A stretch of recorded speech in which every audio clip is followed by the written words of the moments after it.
नमस्कार, वंदे मातरम। दोस्तों, स्वागत है आप सबका सैनिक पाठशाला में। आज के वीडियो के 3 महत्वपूर्ण जानकारियों को लेकर आया हूं, जैसे आप बोर्ड पर देख पा रहे हैं। दोस्तों, बहुत सारे पेंशनर्स हैं, डिफेंस पेंशनर्स, जो ना तो एफएमए का फायदा लेते हैं, ना ईसीएचएस की सुविधा लेते हैं। लेकिन कुछ उनमें से ऐसे पेंशनर्स भी हैं जिनको एफएमए लागू है, और कुछ ऐसे पेंशनर्स हैं जिनको एफएमए का एरियर भी लागू है। जी हाँ, आज आपको ऐसा ही एक एग्जाम्पल दूंगा जिसमें पेंशनर को 1,01,180 रुपए का एफएमए का एरियर मिलने जा रहा है। जी हाँ, आगे बताऊंगा आपको डॉक्यूमेंट्स दिखा करके। साथ ही साथ दोस्तों, कोरोना काल में जो डीए फ्रीज किया गया था, उसका डीए का बढ़ोतरी पेंशनर को मिला है। जी हाँ, 51,537 रुपए का भुगतान हुआ है पेंशन कैलकुलेशन में। इसके बारे में भी आगे आपको समझाऊंगा दोस्तों। और साथ ही साथ दोस्तों, राज्यसभा में अभी जो संसद का शीतकालीन सत्र चल रहा है, वहां पर राज्यसभा में भारत सरकार से एडिशनल पेंशन और पेंशन अदालत से जुड़ा हुआ सवाल पूछा गया। क्या वो सवाल वाजिब था? किस तरीके का सवाल होना चाहिए था? और सरकार ने एडिशनल पेंशन को लेकर के जो रटा रटाया जवाब दिया है, उसके बारे में भी आज बताऊंगा। और 65 साल में, 70 साल में और 75 साल में 5, 10, 15% की जो बढ़ोतरी का मुद्दा था, वो कहां तक पहुंचा था, उसके बारे में भी आज के इस वीडियो में जानेंगे दोस्तों। तो चलिए आगे बढ़ेंगे इन्हीं विषयों को लेकर के। आगे बढ़ने से पहले दोस्तों, मेरा हमेशा की तरह आप सबसे आग्रह है, अगर सैनिक पाठशाला चैनल का वीडियो आप पहली बार देख रहे हैं या अभी तक चैनल को सब्सक्राइब नहीं किया है, तो चैनल के साथ जुड़े रहने के लिए, इसका हिस्सा बने रहने के लिए और आपसे जुड़ी हुई भरोसेमंद ऑथेंटिक जानकारियों को पाते रहने के लिए चैनल को सब्सक्राइब जरूर करें। चलिए आगे बढ़ते हैं दोस्तों। सबसे पहले, ऐसे और इस कंडीशन में मिलता है एफएमए का एरियर। 1,01,180 का एनपीसी जारी करना पड़ा सीपीपीसी को, स्पर्श से होगा भुगतान। जी हां दोस्तों, बहुत सारे पेंशनर्स हैं जो ना तो एफएमए लेते हैं, जो हर महीने 1,000 रुपए मिलता है, ना ही ईसीएचएस की सुविधा लेते हैं। अगर आप भी उनमें से पेंशनर हैं तो आप बहुत बड़ी गलती कर रहे हैं।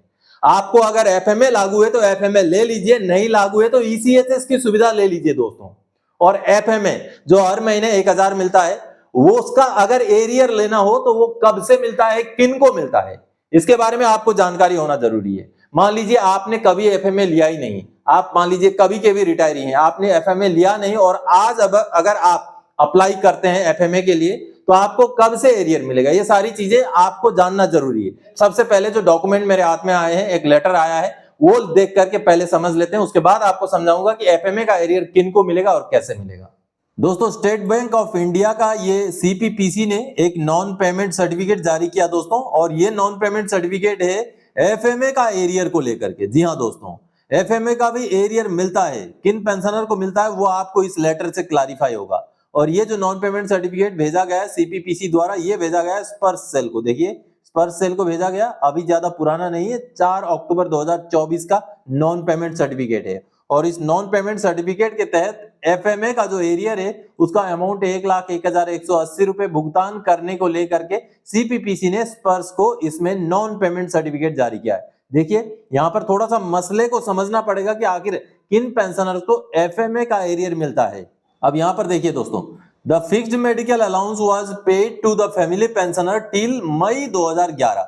यानी कि ये एक ऐसे पेंशनर थे जिनको मई 2011 तक एफएमए दिया गया था, लेकिन जून 2011 से उनका एफएमए बंद हो गया था। देखिए, ओनली एट आवर एंड, यानी कि सीपीपीसी उनको मई 2011 तक एफएमए दे रहा था। This letter confirms non payment of fixed medical allowance with effect from 1 June 2011 to 31 July 2023। यानी कि 1 जून 2011 से लेके 31 जुलाई 2023 तक उनको एफएमए का भुगतान नहीं किया गया है, क्योंकि उसके बाद उनका माइग्रेशन हो गया था स्पर्श में। अब देखिए, the calculation sheet in respect of the same is attached as enclosure for this letter for your perusal. The FMA arrears cannot be paid at our end as the pension account has migrated to Spurs with effect from 28 अगस्त 2023। यानी कि अगस्त 2023 तक का ये एफएमए के लिए non payment certificate जारी किया गया। बाकी आगे सितंबर से लेके अभी तक का एफएमए का एरियर स्पर्श द्वारा अपने आप दे दिया जाएगा। लेकिन अब देखिए दोस्तों, कुछ ऐसे भी पेंशनर्स हैं जिनको कुछ समय तक एफएमए मिला, उसके बाद अचानक बंद हो गया, उनको पता भी नहीं चला। लेकिन बाद में जब पेंशनर जागरूक होकर के अपना केसेस आगे भेजते हैं तो इस तरीके से सीपीपीसी को नॉन पेमेंट सर्टिफिकेट जारी करना पड़ता है। आप देखिए इन पेंशनर के केस में मई 2011 तक उनका एफएमए भुगतान हुआ था, जून 2011 से एफएमए बंद हो गया था, जिसका एरियर आप देखिए, it is therefore requested that the fixed allowance arrears of rupees 1,01,180 may be paid to the pensioner at your end as the account has been migrated to SPERS. This letter confirms non-payment of the above mentioned amount at our end. तो आप सबने देखा दोस्तों, अब इन pensioner को 1,01,180 रुपए का arrear मिलने जा रहा है, लेकिन दोस्तों एरियर एफएमए को केवल उनको मिलेगा जिनको एफएमए पहले मिलता था। एफएमए का एरियर आज अगर आप एफएमए शुरू करवाते हैं तो आपको एफएमए का पुराना एरियर नहीं मिलेगा। मान लीजिए आप 2001 के रिटायरी हैं, 2001 के रिटायरी हैं, आप अगर 2001 में आपने एफएमए भी नहीं लिया, ईसीएचएस भी नहीं लिया, आज अगर अप्लाई करते हैं एफएमए के लिए तो आपको अभी जब आपने ऑप्शन लिया एफएमए का उससे अगले महीने से ही उसका एरियर मिलेगा या भुगतान होगा। लेकिन 2001 के आप रिटायरी हैं, आपको एफएमए मिलता था, किसी वजह से बंद हो गया, बाद में शुरू होता है तो तब से लेकर अब तक का एरियर आपको मिलेगा। ऐसे में खास करके उन फैमिली पेंशनर्स को मैं ध्यान आकर्षित करना चाहता हूं जिनका जो ओरिजिनल पेंशनर एफएमए लेते थे, लेकिन उनकी मृत्यु के बाद जब फैमिली पेंशन शुरू हुई ना उनको एफएमए मिला ना उनको ईसीएचएस मिला। ऐसे बहुत ज्यादा संख्या में पेंशनर्स हैं, तो उनके जो फैमिली पेंशनर्स हैं उनको जागने की जरूरत है। चलिए अगली जानकारी की ओर आगे बढ़ते दोस्तों। संसद में पेंशन अदालत और एडिशनल पेंशन पर सवाल। What about 5%, 10%, 15% additional pension in 65, 70, 75 years age? सरकार का रटा रटाया जवाब। जी हाँ, सवाल ही ऐसे पूछ देते हैं कि सरकार को मौका मिलता है रटा रटाया जवाब देने के लिए। जी हाँ, चलिए पहले डॉक्यूमेंट्स देखते हैं दोस्तों। संसद का जो शीतकालीन सत्र चल रहा है उस पे 28 नवंबर 2024 को राज्यसभा में ये सवाल पूछा गया सीधे सीधे प्रधानमंत्री जी से, और पेंशनर से जुड़े हुए सवाल थे जो इन 3 एमपीओ ने पूछा था, सांसदों ने। देखिए सवाल क्या थे। पहला सवाल था 2019 से 2024 तक पेंशन अदालतों में कितने पेंशन से जुड़े हुए समस्याओं का समाधान हुआ, और दूसरा सवाल था एडिशनल पेंशन से जुड़ा हुआ, ये देखिए पेंशन टू सीनियर सिटीजन्स, उनसे जुड़ा हुआ ये सवाल था।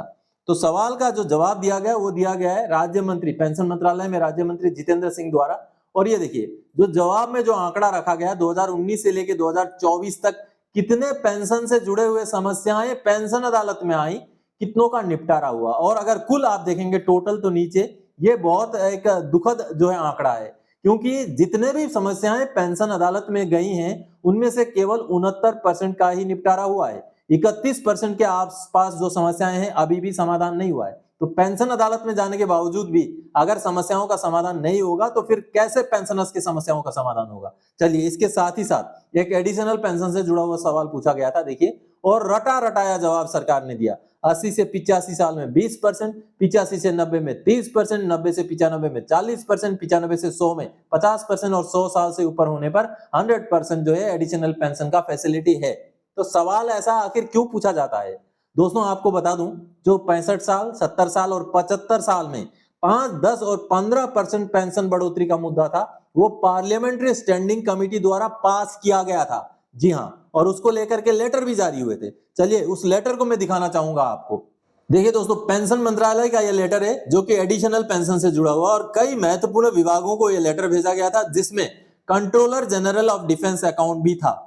यानी कि इसी के अंदर में जो है पीसीडीए आता है, यानी कि पीसीडीए से भी कुछ दस्तावेज पेंशन मंत्रालय ने मांगे थे, और ये दस्तावेज मांगे गए थे 65 साल, 70 साल और 75 साल की उम्र में एडिशनल पेंशन को बढ़ाने के मुद्दे को लेकर के। जी हाँ, आगे आप लेटर में देखेंगे तो आपको समझ में आएगा। ये देखिए पूरा जो पार्लियामेंट्री स्टैंडिंग कमेटी का 110वां रिपोर्ट है उसमें ये पारित हो चुका था कि 65 साल, 70 साल और 75 साल में 5, 10 और 15% पेंशन की बढ़ोतरी की जाए।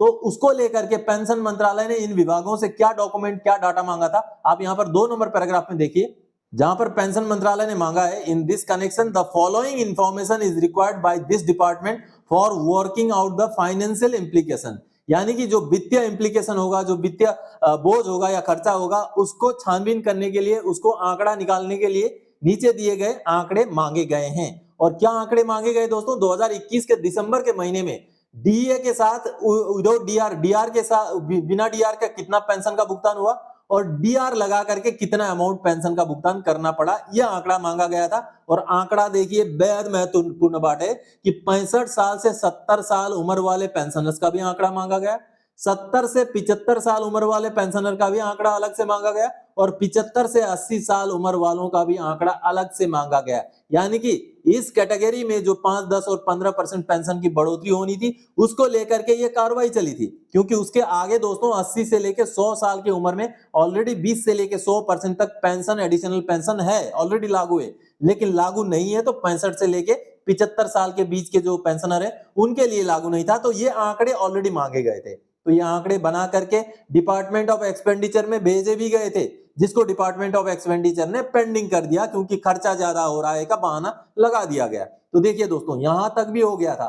तो अभी जो संसद में सवाल पूछे जा रहे हैं वो सवाल कहीं ना कहीं इस आंकड़े को लेकर पूछा जाना चाहिए कि 5, 10 और 15% की बढ़ोतरी का जो पार्लियामेंट्री स्टैंडिंग कमेटी ने जो पास कर दिया था, जिसके ऊपर पेंशन मंत्रालय ने भी कार्रवाई भी शुरू कर दिया था, तो उसके ऊपर अभी क्या हो रहा है वो सवाल पूछे सांसद। तो हम संसद में जो भी विरोधी पक्ष के सांसद हो, जो पक्ष के सांसद हो, उनसे आग्रह करते हैं कि सवाल पेंशनर से जुड़ा हुआ, एडिशनल पेंशन से जुड़ा हुआ पूछना है तो ये वाला मुद्दा लेकर के सवाल पूछें, ना कि 80 साल से ऊपर वालों का मुद्दा। चलिए अगली जानकारी की ओर आगे बढ़ते दोस्तों।